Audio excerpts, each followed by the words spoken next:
Okay, serious and serious bodybuilding. I needed to do this video because my friend Phil Clahar is retired from bodybuilding. I think by this point, everybody knows that he is retired from bodybuilding. He did his last show last night at the Tampa Pro, and I spoke to him. He's doing fine, and he seems to be very, very kind of settled and comfortable in the fact that he's retiring. Now, he is 50 years old. And when I spoke to him about his career, because I told him I was going to do this video, and I was like, I need some information on, when you turn pro and blah, blah, blah. It was a short career. But in that short span of time, he had like a Hall of Fame career. God knows if what would have happened if he would have had a much longer career. He turned pro in 2017 at 43. So he only had a 7-year career as a professional bodybuilder, right? He turned pro in Canada, in Toronto, at the Ben Weider Classic at 43, which is really impressive. Okay. That's the majority of guys are leaving the sport at that age. All right. There are not too many Dexter Jacksons or Phil Clayhars that could hang around that long. All right. So right off the bat, he's a gifted bodybuilder. 2018, he makes his pro debut. 2019, he does another pro show. But by 2020, he's breaking the top five in any show that he does. He has a bunch of top five placings in the IFBB from 2020 to 2023. Okay. He wins the Atlanta Pro in 2023. There was a couple of questionable second places uh, from his career where a lot of people thought he should have won because at one point,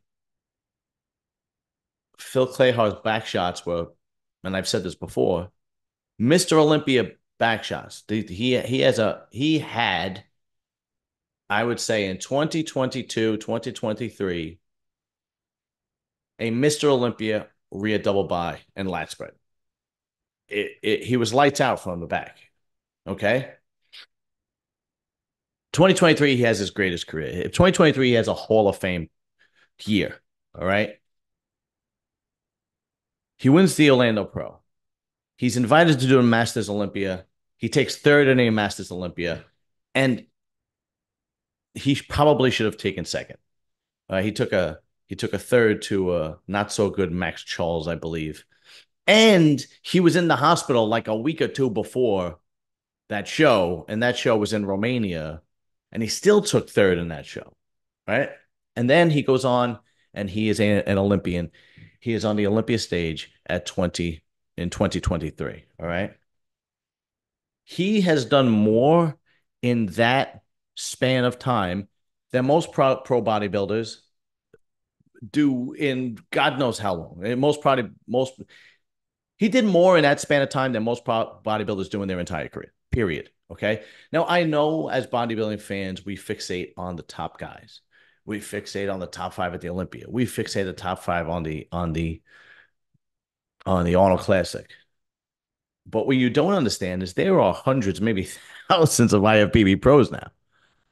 You could turn pro as classic, you turn pro open, you turn pro as a masters, you turn pro in physique. I mean, there's a lot of pro bodybuilders, and the majority of people that would have turned pro at 43, and honestly, I think it's the majority of people that turn pro, use that as basically just a notch on their belt to promote their business, whether it be personal training, whether it be a supplement company, whether it be somehow, some way in the bodybuilding world.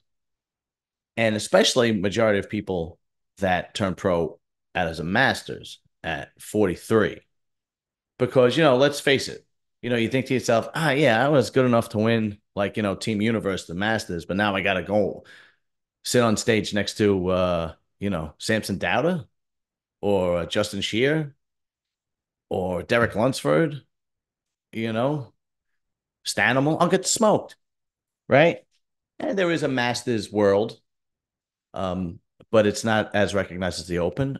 But Phil said, nah, I'm good enough to be in the Open. He, he was. He was. Phil is a gifted bodybuilder because he turned pro so late in life, and because the last couple of years, as he got older, closer to 50, he got better. These are things that you don't see an average athlete do. Okay. Phil is not an average athlete. All right. Most people, 30, 35, for between 30 and 40, basically, they're at that peak. Phil did it at 49. Now, besides that, this is why Phil is so dear to me. I don't know if you guys know the story. You might have. I'm going to tell you how I met Phil. I believe he wins the Tampa Pro. I reach out to him. I say, "Can you come on for an interview?" He comes on uh, two different times.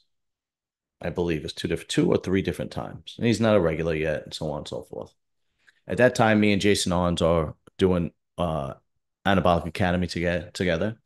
And we get into an argument and we split away from each other for a short period of time. Everybody knows that we kissed and made up and we are best friends now and he's back on the show. And I'm very, very happy to have him back. But during that time, I was obviously upset that me and Arn split, but I didn't know what I was going to do because I remember telling my wife, where am I going to find another pro bodybuilder with a record like Arns has, with the chemistry that I have with Arns, that's going to come on every Wednesday for free? Where am I going to find that? I'm like, I'm never going to be able to find that. But I just took a shot and I sent a message to Phil and I told him everything that happened. And he gets back to me, a couple of hours later, and he goes, "No problem. I got you." And just like that. And I was like shocked because I just took a shot. He didn't know me very well. He knew the two or three times he came on my show. He knew I was always a jokester. He knew I was always kidding, that I was always, making fun. But I guess he knew that, you know, let me help this guy. He reached out to me and he proved to me and he proved to like everybody who watches the show that what kind of a man he was. It's like, yeah, no problem. To make matters even better, to make this example even better, not only did he say, "Yeah, no problem, you got it. I'll be on there every Wednesday with you." Not only is that not that's great in and of itself, he also calls up Dorian Haywood and tells him that I need help. And both of them come on my show every Wednesday since then. This is not, I am not a big fixture in the bodybuilding world. I never turned pro. My channel has not even 1,500 subscribers. Hopefully it'll grow. It will grow because the other channel is growing, but that's another point. It's not like he's going to get great exposure from this. He might in the future. It's not like he's going on RX Muscle. It's not like he's going on Hostel or Dennis James.